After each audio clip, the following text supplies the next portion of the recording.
আসসালামু আলাইকুম এভরিওয়ান। আমার এখানে প্রায় বাচ্চাগুলা সহ প্রায় 14টা কবুতর অসুস্থ ছিল। আলহামদুলিল্লাহ এখন এই 4টা কবুতরের অবস্থা আগের থেকে খুব ভালো আছে, মোটামুটি সুস্থ। তারপরও মানে চোখে পানি লেগে আছে, যে বাচ্চাটারও ঠান্ডাটা প্রায় শেষ, তারপরে যে দেখতে পারতেছেন চোখে পানি আছে। এই বাচ্চাটারও সেম।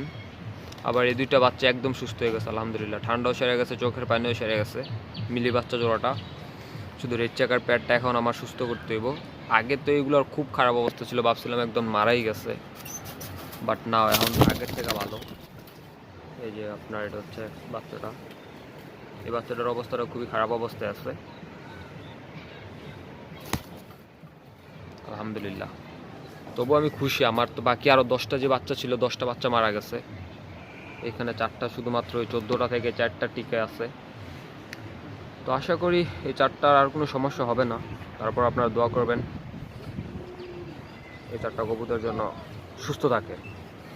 আর আমি ভিডিও মেক করি না এই কারণে, কবুতর এত অসুস্থ, ঠান্ডায় আমার এত বাচ্চা মারা গেছে, এত বড় কবুতর মারা গেছে কয়েকটা। তো এই জন্য আর কি মন মানসিকতা নষ্ট, এই জন্য আর কি আর ভিডিও করি না। তো সকলে ভালো থাকবেন, সুস্থ থাকবেন, আমার জন্য দোয়া করবেন। আসসালামু আলাইকুম।